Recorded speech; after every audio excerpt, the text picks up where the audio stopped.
Regression testing. Testing the unchanged features to make sure that it is not affected or broken because of the changes. Supposedly, अब इसको थोड़ा थोड़ा मोटा मोटी समझा देता हूँ मैं. Supposedly ये टेबल थी, इसमें कुछ बग था. टेबल में बग था कि हम दो ये बना रहे हैं टेबल. तो ये टेबल बनने की वजह से ना इसमें हमको टेक्स्ट नहीं डाल सकते थे. मान लो ये बग था, ठीक है. अब डेवलपर ने बग ठीक किया. तो जो अनचेंज फीचर्स थे ये तो चेंज हुआ ही. इंसर्ट का टेबल ये तो चेंज हुआ. अनचेंज फीचर क्या होंगे? ड्रॉ, डिज़ाइन, लेआउट, ये इन सब चीज़ों में तो कुछ नहीं हुआ. तो उन सब चीज़ों को टेस्ट करना ताकि ये सब पता चल सके कि उन चीज़ों में कोई इफेक्ट नहीं पड़ा या फिर कुछ चीज़ों से बदलाव नहीं हुआ, तो उसे कहते हैं हम रिग्रेशन टेस्टिंग. ठीक है, वही depending upon the changes done by the developer. Regression testing is classified into तीन चीज़ें: unit regression testing, regional regression testing, full regression testing. अब यूनिट रिग्रेशन टेस्टिंग क्या होती है? यूनिट रिग्रेशन टेस्टिंग होती है testing the changes only the bugs defected which is been fixed.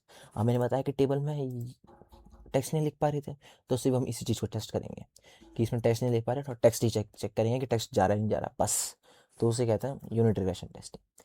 उसके बाद आता है रीजनल रिग्रेशन टेस्टिंग. अब रीजनल रिग्रेशन टेस्टिंग क्या होता है? Testing the changes and only the impacted regions. Impacted regions क्या क्या? अब इम्पैक्टेड रीजन्स क्या क्या होंगे टेबल के? वो सब हमको बताता है कस्टमर. कस्टमर बताता है जब वो रिक्वायरमेंट दे रहा होता है, तो डेवलपर को बताएगा कि देखो, अगर तुम इसमें कोई डिफेक्ट लाओगे ना, अगर इसमें तुम कोई चेंजेस लाओगे, या फिर वो लिंक्ड बता देता है कि कौन किस चीज़ से लिंक्ड रहेगी. फ्लो, जिसे हम फ्लो कहते हैं. अब फ्लो क्या रहता है मैं बताता हूँ, बताता हूँ. बहुत चीज़ें है. जैसे इसका फ्लो रहेगा कि यहाँ पे सब चीज़ें, यहाँ पे जो सब चीज़ें ऊपर की जो सब चीज़ें हैं वो यहाँ पे आनी चाहिए, तो ये फ्लो होता है.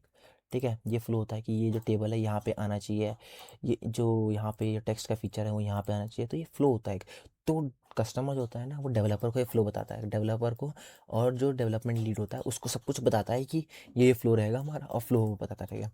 अब बिजनेस एनालिस्ट जब कन्वर्ट करता है ना, अब वो नहीं बताता तो कौन बताता है? बिजनेस एनालिस्ट जब कन्वर्ट करता है CRS को SRS से, कस्टमर रिक्वायरमेंट स्पेसिफिकेशन को सॉफ्टवेयर रिक्वायरमेंट स्पेसिफिकेशन. एक सेक्शन होता है जिसे कहते हैं इम्पैक्टेड एरियाज़ का. तो उसमें बताता है इम्पैक्टेड रीजन्स के बारे में कि ये इम्पैक्टेड एरिया है और ये कवर अप करो, तब जाके होगा. डेवलपर बताता है जब information about the impacted regions, क्योंकि वही चेंजेस कर रहा है.